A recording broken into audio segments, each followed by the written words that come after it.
हरियाणा की लाडो लक्ष्मी योजना के लिए अर्जी दी और वो पेंडिंग पड़ी है। कई दिन बीत गए पर कोई अपडेट ही नहीं।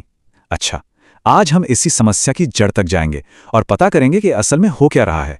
चलिए सीधे मुद्दे पर आते हैं। कई लोगों के साथ यही हो रहा है। अर्जी का स्टेटस बस सबमिटेड दिखा रहा है, 15-20 दिन हो गए और कोई जवाब नहीं। तो मन में सवाल आता है कि आखिर गड़बड़ कहाँ है। आज इसी एक सवाल का सीधा और साफ जवाब मिलने वाला है। तो इस सारी देरी के पीछे जो सबसे बड़ी वजह है वो कोई बहुत बड़ा या कॉम्प्लिकेटेड कारण नहीं है।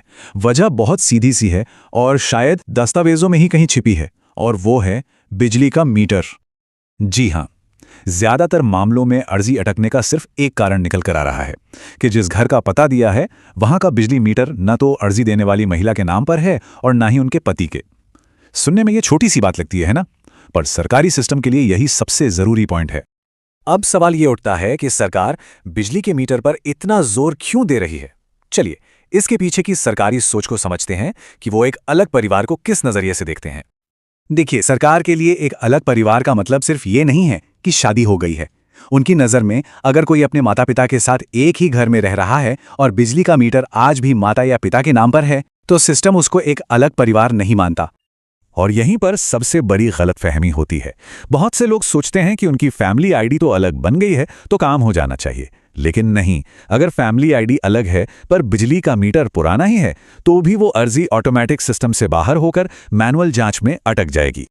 जब मीटर नाम पर नहीं होता तो अधिकारी मैनुअल तरीके से ये पता लगाते हैं कि क्या वो वाकई एक अलग परिवार है। वो परिवार की बनावट और सदस्यों की जांच करते हैं।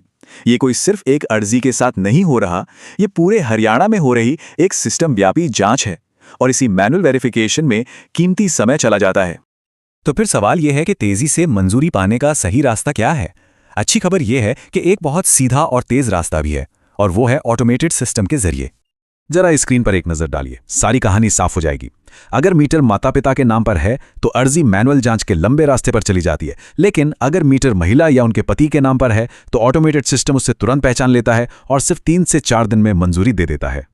इसे ऐसे समझिए कि एक ऑटोमेटेड मशीन है जो इन अर्जियों को स्कैन कर रही है। अगर दस्तावेज सही हैं, खासकर बिजली मीटर आवेदक या उनके पति के नाम पर है, तो मशीन उसे फौरन कैच कर लेती है और आगे बढ़ा देती है। कोई इंसानी दखल नहीं, कोई देरी नहीं।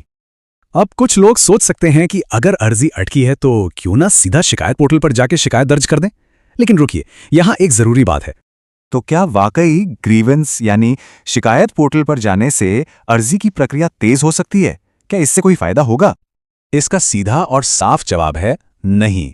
सच्चाई यह है कि जिस शिकायत पोर्टल पर मदद के लिए जा रहे हैं वो खुद ही अक्सर पेंडिंग रहता है। मतलब वहां पहले से ही इतनी शिकायतें होती हैं कि किसी की बात पर ध्यान जाने में बहुत समय लग सकता है। तो साफ बात यह है कि अगर किसी की अर्जी बिजली मीटर की वजह से रुकी है तो शिकायत पोर्टल पर जाने से सिर्फ वक्त ही बर्बाद होगा, वो इस समस्या का समाधान नहीं है। तो चलिए अब तक की सारी जानकारी को एक साथ जोड़कर देखते हैं और समझते हैं कि अर्जी की मंजूरी की असली चाबी आखिर है क्या। पूरी प्रक्रिया इन 4 आसान स्टेप्स में सिमट जाती है। पहला, सिस्टम पारिवारिक इकाई की जांच करता है। दूसरा, इस जांच का सबसे बड़ा सबूत है आवेदक के नाम का बिजली मीटर। तीसरा, अगर मीटर सही है तो 3-4 दिन में ऑटोमेटिक मंजूरी पक्की है। और चौथा, अगर मीटर सही नहीं है तो अर्जी लंबी मैनुअल जांच में फंस जाती है।